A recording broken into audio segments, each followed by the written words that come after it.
Bismillahirrahmanirrahim. Assalamualaikum warahmatullahi wabarakatuh. Alhamdulillah, kita sudah sampai di pertemuan terakhir untuk perkuliahan Satuan Operasi dan Proses Teknik Lingkungan. Perkuliahan terakhir sebelum UTS ya. Jadi nanti setelah UTS kita akan lanjutkan lagi perkuliahan.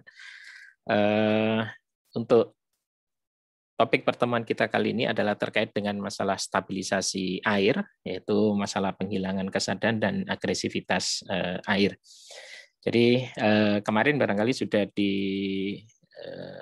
oleh Pak Hijrah ya untuk terkait dengan beberapa proses, mulai dari sedimentasi, flotasi, koagulasi, flokasi, dan juga filtrasi ya. Jadi sudah cukup banyak yang disampaikan Pak Ijrah.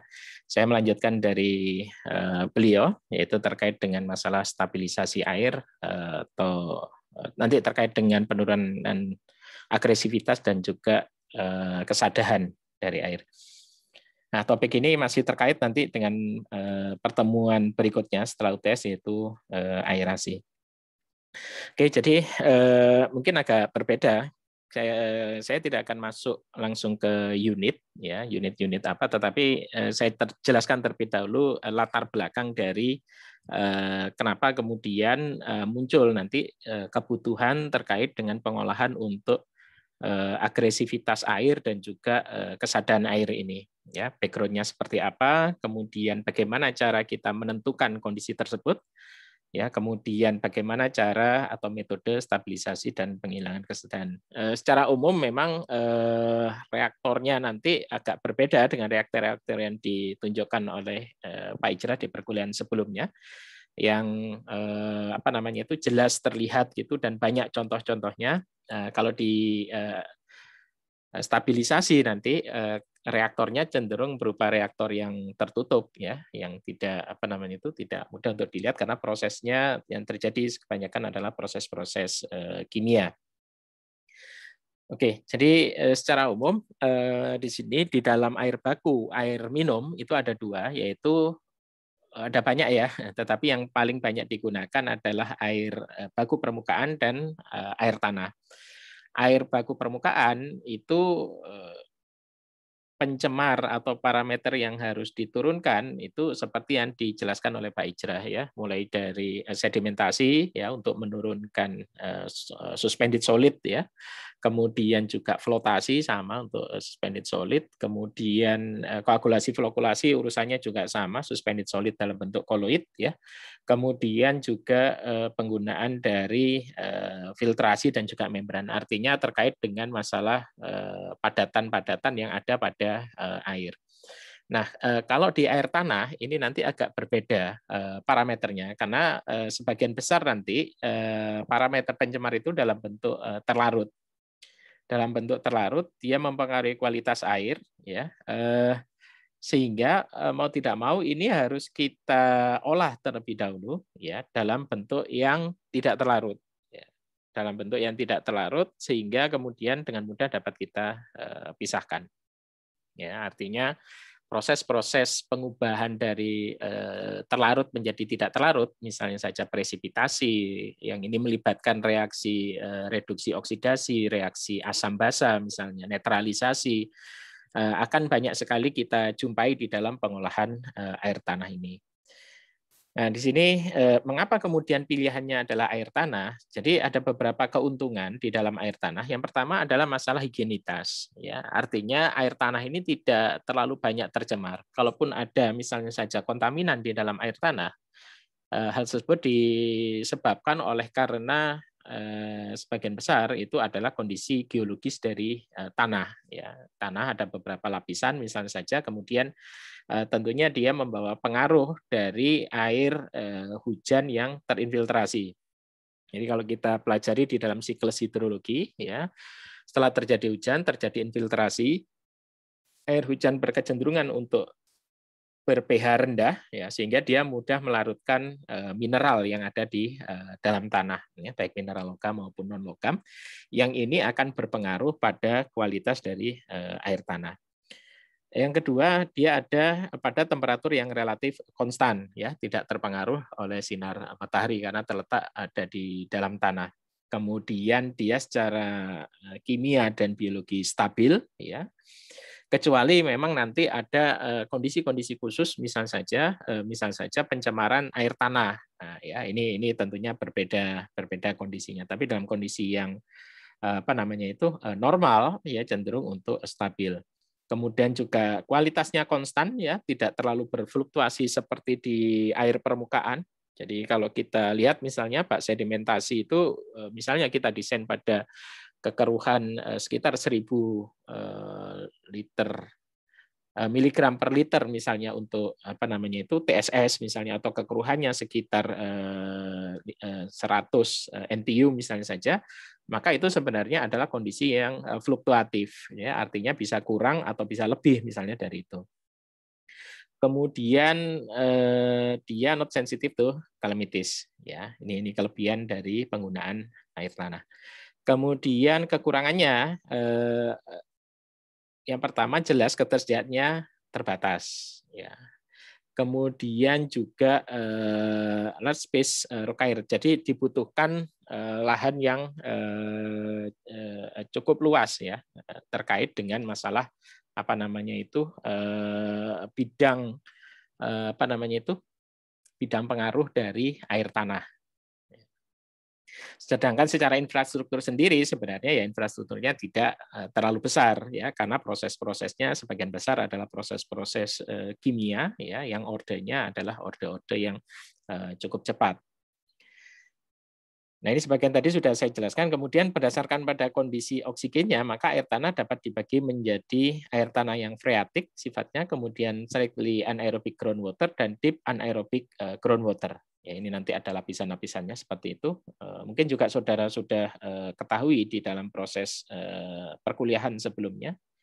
Ya, kemudian kondisi ini, ya, kondisi yang freatik, slightly anaerobic, kemudian deep anaerobic, ini membawa juga pengaruh pada kesetimbangan ion logam yang ada di tanah, ya, pada air tanah gitu maksudnya ini, ya. Jadi kesetimbangannya itu sangat dipengaruhi oleh ion-ion logam ini, dipengaruhi juga oleh keberadaan oksigen. Kemudian juga kondisi akhir ini dipengaruhi oleh keberadaan karbon dioksida dan ion karbonat dibanding dengan keberadaan kalsium di dalam air, ya, sehingga nantinya air itu akan menjadi agresif ataukah kemudian menjadi sada. Jadi secara umum ini yang kita ketahui. Jadi di sini ada air hujan, ada air permukaan, kemudian di sini ada aerobic phreatic groundwater, ya, air tanah yang aerobik, ya. Kemudian ada lapisan clay misalnya, kemudian ada light anaerobic groundwater. Ya, kemudian nanti kalau dia ada pada lapisan air tanah yang lebih dalam lagi, misalnya pada confined aquifer, ya, dia ada pada kondisi deep anaerobic groundwater. Ya. Nah, untuk pengambilannya tentunya kita menggunakan pemompaan sumur dalam seperti itu. Ada beberapa kriteria kapan disebut dangkal, kapan dalam, tapi biasanya kalau dangkal itu dia terletak pada unconfined aquifer, ya, pada lapisan atas, sementara kalau dalam biasanya dia ada di confined aquifer.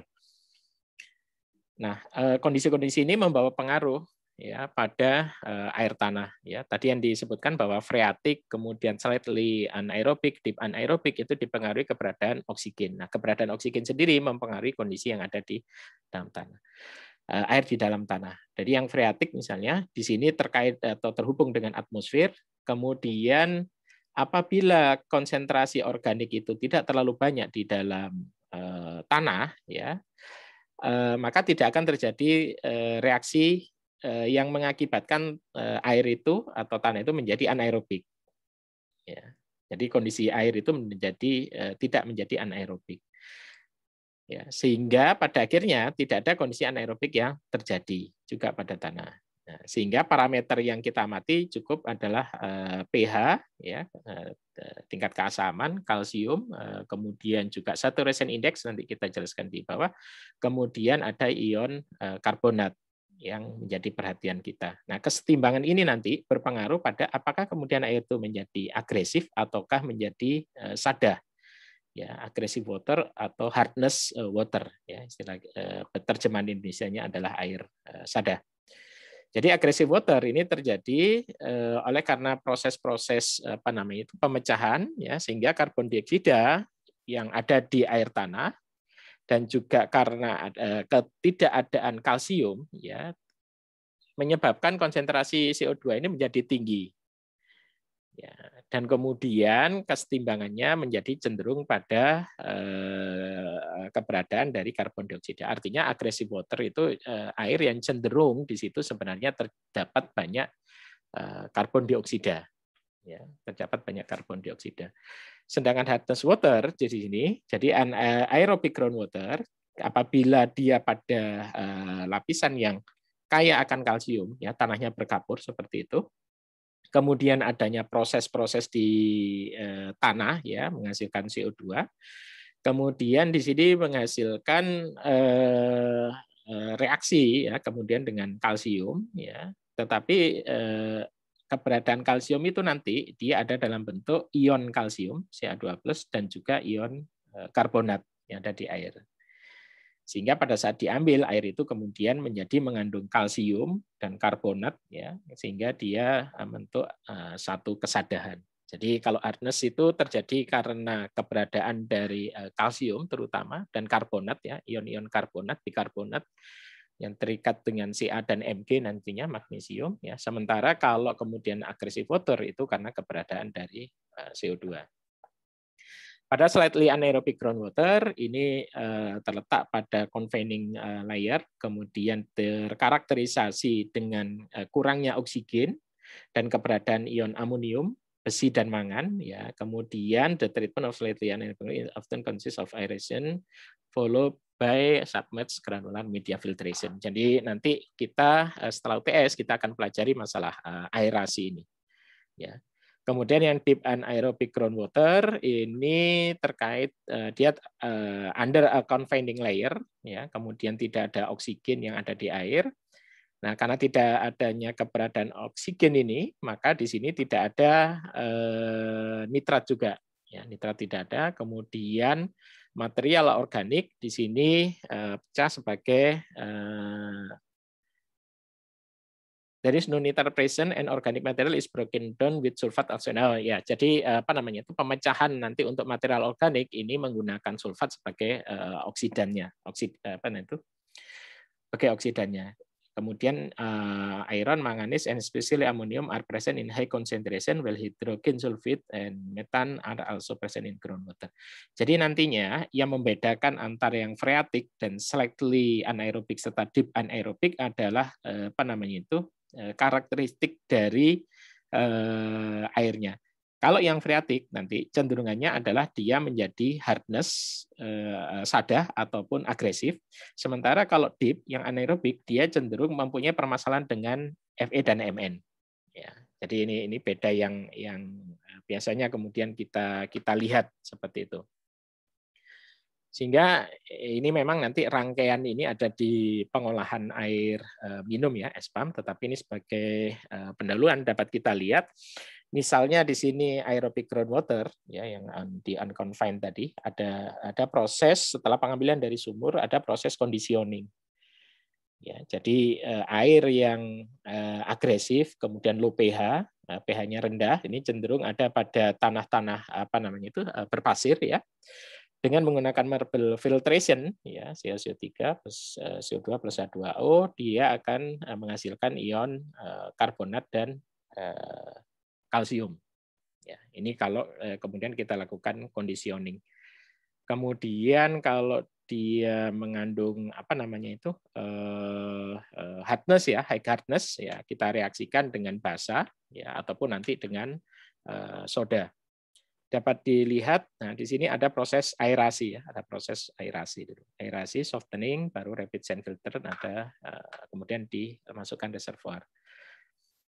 Nah, ini kalau kemudian dia anaerobic groundwater yang di confine, ya, ada proses aerasi, ya, di mana aerasi ini menghilangkan CO2 dengan mengkontakkannya dengan oksigen. Ya, sehingga terjadi proses oksidasi dari besi terlarut menjadi besi yang tidak terlarut. Ya. Kemudian sama di sini deep anaerobik juga ada proses aerasi ya. 2 kali aerasi ya. Karena apa? Karena memang tingginya konsentrasi dari amonium, metan, hidrogen sulfida. Oleh karena itu nanti aerasinya ini kadang-kadang bisa diganti dengan aerasi yang non konvensional gitu, sehingga efektivitasnya menjadi lebih tinggi. Nah, jadi di awal tadi sudah kita jelaskan bahwa kebanyakan kita menggunakan air tanah, kemudian air tanah ini penting ya karena daerah-daerah yang tidak dialiri dengan air sungai biasanya kemudian mengambil air yang berasal dari air tanah, seperti Jogja ya. Jogja ini banyak sekali yang kemudian mengambil airnya dari air tanah. Nah, kemudian tadi kualitas itu tergantung dari lapisan air tanahnya. Ada yang di freatik ya, ada yang kemudian di anaerobik, gampangnya gitu aja lah. Ada yang selektif, ada yang deep kan gitu. Yang freatik ya nanti dia cenderungannya adalah dia sada atau dia apa namanya itu agresif. Sementara yang anaerobik kecenderungannya adalah keberadaan Fe dan Mn. Nah, bagaimana cara kita mengetahui apakah dia sadah atau agresif? Maka kita punya satu nilai yang disebut dengan saturation index (SI) atau Langmuir index atau Li ya, atau Langmuir saturation index ya, LSI. Jadi tiga istilah ini sama saja sebenarnya tergantung dari negara yang menggunakan. Misalnya di Amerika biasanya menggunakan Langmuir Index, sementara di negara lain menggunakan Langmuir Saturation Index (LSI) ataupun juga Saturation Index, misalnya seperti di Eropa. Jadi di sini Langmuir Saturation Index (LSI) is an approximate measure of the degree of saturation calcium carbonate di air. Jadi dia mengukur sebenarnya keberadaan kalsium karbonat yang ada di air. It's calculated using the pH alkalinity reported as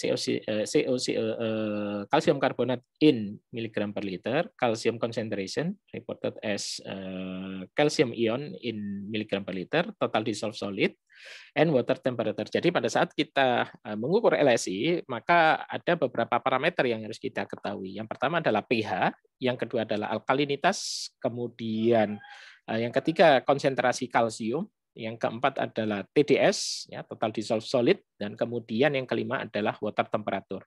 Jadi 5 parameter ini nanti yang digunakan di dalam menghitung LSI. Ya.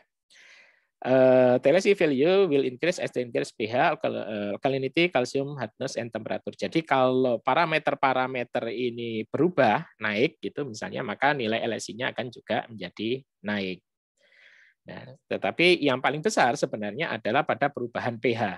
Ya, the change in pH has greatest impact on LSI. LSI is an indicator, not an absolute measurement of the potential for corrosion or deposit. The calculated LSI value is then compared with the table prepared by Langmuir. This table is only shows the persistent air movement tendency of water. Jadi di sini kita punya sebenarnya tabel LSI seperti itu yang menunjukkan kecenderungannya seperti apa. Ya, dan nilai LSI itu bukan satu nilai yang mati gitu. Ya, mati itu dalam artian dia bisa berubah dengan adanya perubahan-perubahan pada kondisi air. Jadi kalau perhitungannya ya sederhana saja sebenarnya, pH dikurangi pH saturation. Ya, Langmuir Index sama dengan pH dikurangi pH saturation. Dengan pH yang diukur pada air ya, pH awal berapa. Kemudian pHs itu adalah pH jenuh air hasil perhitungan itu tadi, hasil interaksi dari apa namanya itu alkalinitas, hasil interaksi dengan ion kalsium, kemudian dengan TDS ya, kemudian dengan temperatur ya. Sehingga pada akhirnya kalau nilai saturation index atau Langmuir indeksnya itu lebih kecil dari 0, ya dia sebut sebagai air yang agresif. Apabila lebih dari 0, dia adalah air yang hard, ya, atau cenderung membentuk scaling. Nanti scaling itu membentuk kerak. Ya, ini indikatornya. Kalau LSI lebih kecil dari 0, Water is undersaturated with respect to calcium carbonate. Undersaturated water has tendency to remove existing calcium carbonate protective coating in pipeline and equipment. Kalau LSI sama dengan 0, water is considered to be neutral, neither scale forming nor scale removing. Kalau kemudian dia lebih besar dari 0, ya water is saturated with respect to calcium carbonate. And scale forming maggot. Jadi kalau lebih besar ini cenderung untuk membentuk kerak. Ada improve untuk indikator dari LSI ini yang digunakan oleh Carrier pada tahun 65 di sini. Kalau dia nilai antara negatif 2 sampai negatif 0,5 dia serious corrosion.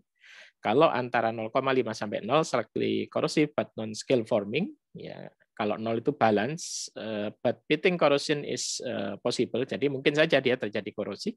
Antara 0 sampai 0,5 setengah slightly scale forming and corrosive. Kalau antara 0,5 sampai 2 scale forming but non corrosive.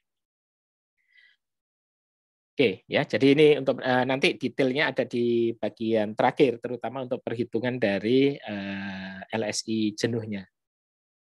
Untuk stabilisasi air, jadi pada dasarnya tadi kan air cenderung untuk agresif atau dia hardness kan gitu atau membentukkan scale. Maka pada dasarnya stabilisasi air itu bertujuan untuk menghilangkan keduanya, agresif dan sada. Ya walaupun ini bukan satu hal yang mudah dan kadang-kadang memang air yang kita proses ini tidak hilang sama sekali baik untuk agresivitasnya maupun untuk hardness-nya. Nah, air yang stabil ini terutama diperlukan oleh industri. Ya, air agresif cenderung bersifat korosif, sedang air yang sada cenderung membentuk endapan kerak. Yang keduanya ini terutama merugikan mesin-mesin industri. Jadi untuk pengolahan yang memang advance seperti itu, yang benar-benar air itu LSI-nya sama dengan 0 itu biasanya nanti ada pada air industri, ya, terutama industri-industri yang peka terhadap kualitas air, misalnya misalnya industri elektronika misalnya, ya. Jadi di situ memang benar-benar kondisi airnya benar-benar dijaga. Kemudian air yang korosif membuat karat merusak alat, air sada membentuk kerak atau endapan scaling sehingga menyumbat saluran atau pada boiler meningkatkan konsumsi energi. Jadi seperti yang saya sampaikan di awal tadi bahwa temperatur itu salah satu hal yang berperan di dalam pembentukan kerak, sehingga pada saat temperatur rendah mungkin kerak ini tidak terbentuk, tetapi begitu temperatur naik, air itu bisa menjadi hardness, ya, menjadi cenderung untuk membentuk scale. Kemudian kondisi keseimbangan antara air agresif dan air yang berkecenderungan membentuk kerak dapat digambarkan pada grafik keseimbangan antara konsentrasi kalsium dan pH. Ya, diagram ini dikenal dengan diagram Tillman. Nah, ini contoh dari kerak yang terbentuk, ya. Jadi scale-nya bisa menyebabkan pipa itu kehilangan jari-jari hidrolisnya menjadi sangat kecil sekali seperti ini, ya. Atau pada heater, ya, kalau kita lihat boiler heater ini seperti ini, kerak-keraknya akan terbentuk seperti ini. Ujung-ujungnya sebenarnya yang pertama dia berpengaruh pada kondisi hidrolis pengaliran, ya. Yang kedua dia berpengaruh pada biaya energi, ya, karena keberadaan kerak ini tentunya menghambat dari transfer panas misalnya, sehingga energi yang dibutuhkan menjadi lebih tinggi, ya. Dalam kondisi yang seperti ini, ya, otomatis pipa itu harus diganti karena scalingnya sudah terlalu terlalu besar. Sedangkan kondisi yang lain yang terjadi, ya, itu adalah kondisi yang korosif. Ya, ini yang biasa kita ketemui memang adalah kondisi yang korosif.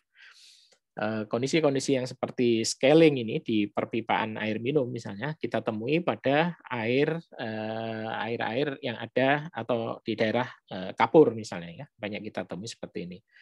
Korosif ini banyak terjadi, ya, terutama kalau pipa kita adalah pipa-pipa besi galvanis misalnya atau pipa baja, ya, dia merusak tidak hanya pipanya tetapi juga aksesoris, ya, aksesoris ini menjadi, sehingga di sini perlu nanti untuk dilakukan perlindungan terhadap korosi, ya, perlindungan baik itu dengan coating misalnya saja, dengan pelapisan seperti itu, penggunaan cat atau penggunaan dari sacrifice anoda misalnya saja, ya, dan mungkin dilakukan penggunaan pipa yang berjenis lain, misalnya penggunaan pipa plastik atau DPE. Jadi ini kira-kira bagaimana stabilisasi itu terjadi. Ya, di sini ada di mana kondisi presipitasi kalsium karbonat tidak mungkin, sementara di sini bagaimana kemungkinan bisa terjadi presipitasi dari kalsium karbonat. Jadi yang awal dilakukan terlebih dahulu conditioning untuk menghasilkan oversaturated condition. Setelah itu, setelah terjadi oversaturated condition, baru akan terjadi presipitasi. Presipitasi ini tidak akan terjadi kalau tidak ada oversaturated condition ini. Ya. Di mana kemudian kondisi di sini dipengaruhi oleh ion kalsium dan ion bikarbonat ya di sini. Ini diagram Tillman, ya, hubungan antara pH dan konsentrasi Ca. Warna hijau menunjukkan kondisi pada pembentukan kerak atau scaling, sementara warna ungu menunjukkan kecenderungan air bersifat korosif. Gambar kanan menunjukkan range optimum di mana seharusnya air minumnya. Jadi ini pada saat air itu didistribusikan, itu pH-nya sebenarnya tidak tidak pas 7, tetapi dia harusnya lebih dari 7. Tapi kondisi yang ada kadang-kadang agak sulit ini terbentuk sehingga air yang didistribusikan itu kondisinya pH-nya lebih rendah. Pada saat kondisinya pH rendah, ya ini kecenderungannya air akan bersifat agresif sehingga tidak heran korosi itu menjadi lebih sering untuk terjadi. Ya, jadi di sini tergantung dari konsentrasi kalsiumnya juga ya dalam milimol per liter. Sedangkan ini adalah proses dari terjadinya kerak, ya, CaCO3.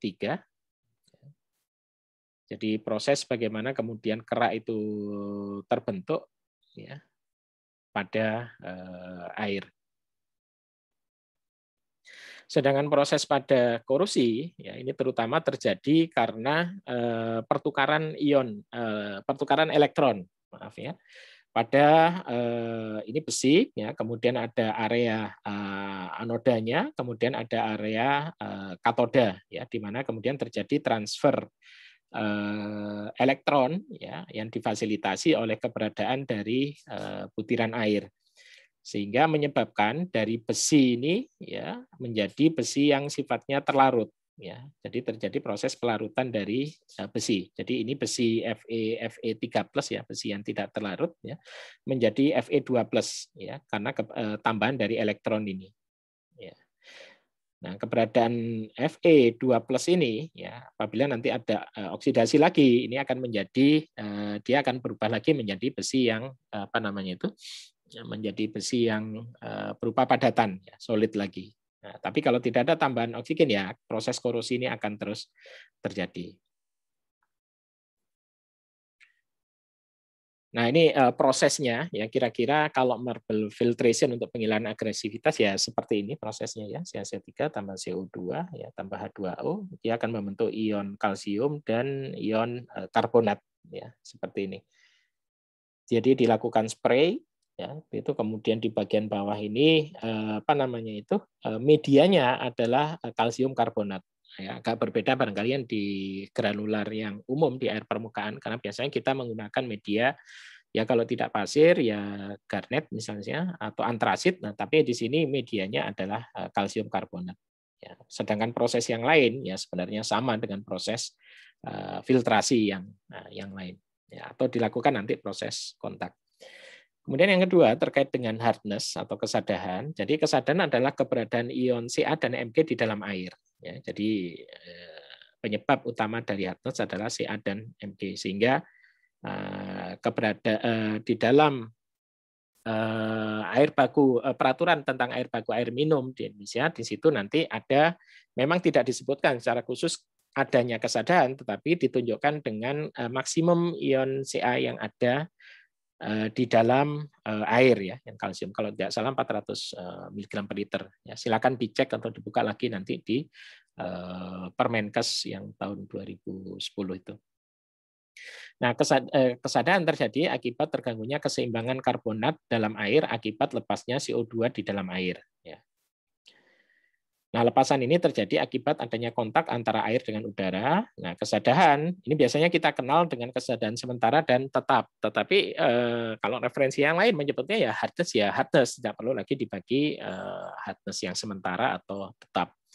Ya, tapi ini masih kita kenal juga bahwa kesadahan sementara ini adalah kesadahan yang disebabkan ion-ion bikarbonat. Ya. Kesadahan ini dapat hilang dengan pemanasan sehingga terbentuk endapan kalsium karbonat.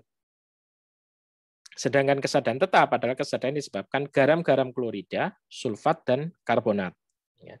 Kesadahan ini dapat hilang dengan penambahan basa, ya, berupa NaOH atau CaOH2, dan juga penambahan soda, ya, natrium karbonat. Kemudian dapat juga dilakukan pertukaran ion dan filter menggunakan membran. Tadi sudah dijelaskan kenapa kesadaran harus dihilangkan. Intinya sebenarnya sih secara public health, ya, secara kesehatan itu tidak terlalu banyak dampaknya, ya. Yang terutama itu terkait dengan masalah bagaimana dia mempengaruhi pada alat-alat di rumah tangga, sebenarnya seperti itu nantinya, ya. Dan juga masalah kenyamanan, ya.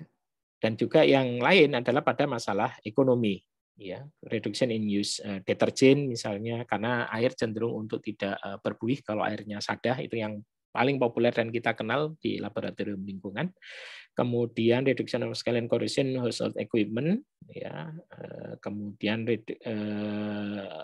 alasan yang lain ya tentunya energi consumption tadi, kalau ini kita hilangkan kesadahannya, ya otomatis kemudian konsumsi energi menjadi lebih baik, ya, kemudian mengurangi kerusakan pada baju ini kalau kemudian kita hilangkan. Ini penggolongan kesadahannya, jadi dilihat ada yang soft, moderately, hard, atau very hard, ya. Jadi dilihat berdasarkan konsentrasi kalsium sebagai CaCO3, ya, kemudian di sini konsentrasinya, ya.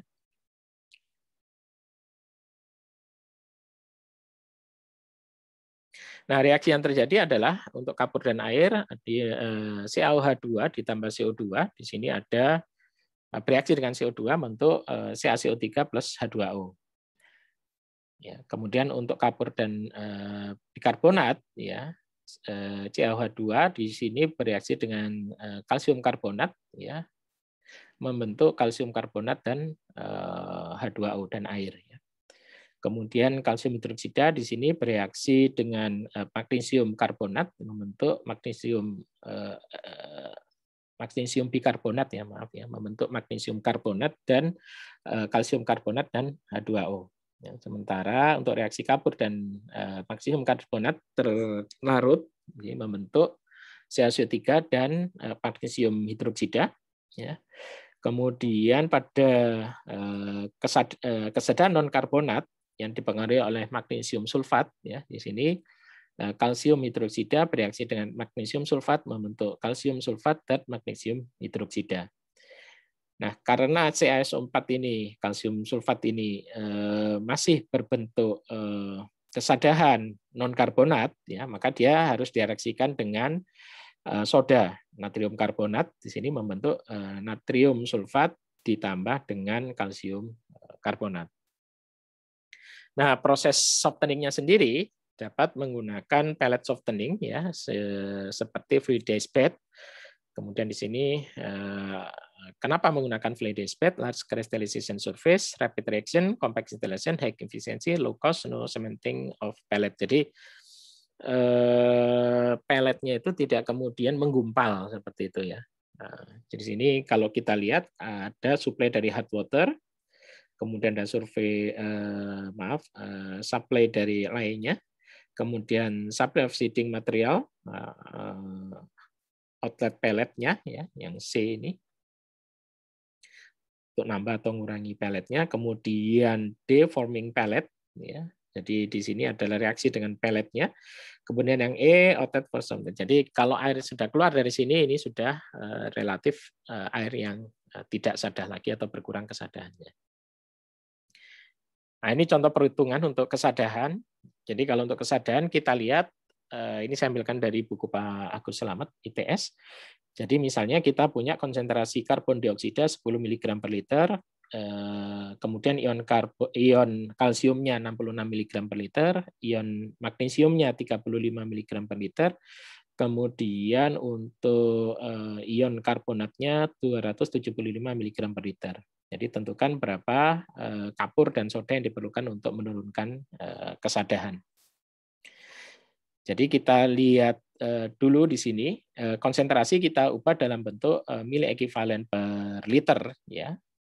Jadi kita ubah ion karbonat ini 275 mg per liter dibagi dengan 275 dibagi dengan 61 per 1, ya, karena valensinya 1, kemudian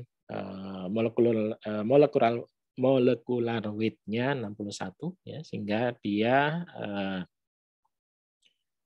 mempunyai konsentrasi 4,51 mili ekuivalen per liter, ya, sama. CO2 juga kita konversi terlebih dahulu, ya, jadi 0,45 mili ekuivalen per liter.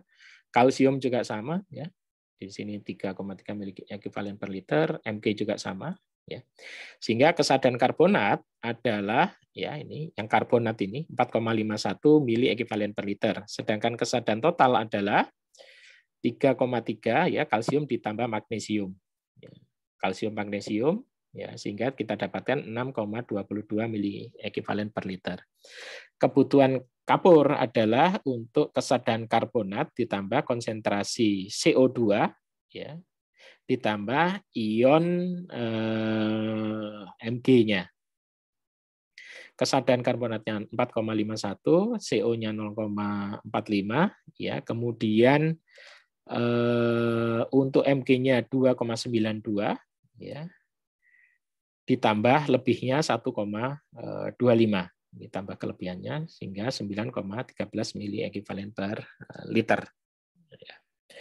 Kebutuhan soda sama dengan kesadaran non karbonat, ya, sehingga 6,22, ya, kesadaran karbonatnya, kesadaran non karbonatnya atau totalnya tadi 6,22 dikurangi dengan kesadaran karbonatnya 4,51 sehingga dibutuhkan 1,71 mili ekuivalen per liter. Oke, untuk perhitungan, jadi kalau mengacu pada perhitungan yang ada di salah satu referensi, ya. Jadi ini perhitungannya, kalau kita lihat Langmuir Index sama tadi, ada kalsium, alkalinitas, pH, temperatur, dan TDS, ini parameter yang kita ketahui. Kemudian diperhitungkan, ya, dengan perhitungan-perhitungan ini. Mungkin agak ada terlalu banyak simbol, kemudian ada konversi-konversi juga di situ. Ya, intinya nanti pada akhirnya kita dapatkan, ya, saya bypass saja. Nah ini, ya, pH saturation-nya adalah 7,37 dari pH awal 6,83. Ya. Sehingga di sini dapatkan Langmuir Index-nya 0,54, ya. Dengan nilai yang negatif, ini air undersaturated and will have tendency to dissolve CaCO3. Jadi dia cenderung untuk agresif airnya. Ini contoh yang lain, jadi lebih sederhana, ya, untuk perhitungannya tadi, karena ini perhitungannya agak kompleks, disederhanakan seperti ini. Sama, ya, ada pH, TDS, kalsium, alkalinitas, ya, kemudian di sini pH, LSI-nya sama, bahwa pH dikurangi pH saturation-nya, ya. Kita gunakan pHs-nya, ya, itu adalah 9,3 ditambah A ditambah B dikurangi C ditambah D, ya, di mana A itu tergantung dari nilai TDS, B-nya itu tergantung dari temperatur, ya. Kemudian untuk C-nya ini tergantung dari nilai ion kalsiumnya, ya, ion Ca-nya, sementara D itu tergantung dari nilai alkalinitasnya. Ya. Sementara temperatur nanti dia akan tergantung dari temperaturnya. Untuk nilai nilai P tadi, ya, sudah berdasarkan temperatur. Sehingga pada temperatur 25 derajat, ya, perhitungannya pH untuk saturation-nya seperti ini 8,2, LSI-nya dari pH awal 7,5 dikurangi 8,2 dia 0,7 negatif 0,7 ya. Jadi air ini adalah air agresif dan dia tidak berkecenderungan untuk membentuk scale ya, membentuk kerak. Sementara kalau temperaturnya kita naikkan 82 derajat Celcius ya, maka pH-nya menjadi 7,2, pHs-nya jenuhnya menjadi 7,2 sehingga nilai untuk LSI-nya menjadi 7,5 dikurangi 7,2 dia positif 0,3 sehingga dia menjadi slightly tendency to scale, cenderung untuk membentuk kerak. Jadi di sini kita pelajari bahwa kalau temperatur itu naik maka kecenderungan untuk pembentukan kerak itu juga semakin besar. Ya, sehingga kenapa kemudian kerak ini ya seringnya terjadi pada kettle atau pada boiler atau pada ya ceret lah kalau di rumah itu ya, atau untuk merebus air itu dia cenderung untuk membentuk kerak. Karena apa? Karena kan dengan menggunakan cerek di rumah ya temperaturnya akan naik yang sehingga air yang berpotensi untuk mengandung kalsium tadi ya dia bisa membentuk kerak walaupun di awal dia tidak membentuk kerak. Nah, yang ketiga ini lebih sederhana ya. Jadi tinggal nanti buka saja perhitungan di internet ya, menggunakan ini salah satunya dari Lentek ya. Sama juga ya parameter yang dimasukkan ada pH, ada TDS ya atau konduktivitas ya. Misalnya konduktivitas ataupun TDS, kemudian ion kalsium, kemudian ada alkalinitas yang kita masukkan dan temperatur airnya. Dari sini nanti tinggal hitung gitu nanti dia akan menghasilkan apa namanya itu berapa nilai LSI-nya ya. Tinggal nanti dibandingkan secara otomatis bisa terlihat air ini cenderung agresif atau membentuk kerak. Oke, demikian yang dapat saya sampaikan terkait dengan pertemuan 14 ini. Mungkin nanti ada review dan juga ada beberapa apa namanya itu soal-soal ya terkait dengan stabilisasi dan stabilisasi air ini. Ya, semoga bermanfaat. Kita akhiri alhamdulillahirabbil alamin. Assalamualaikum warahmatullahi wabarakatuh.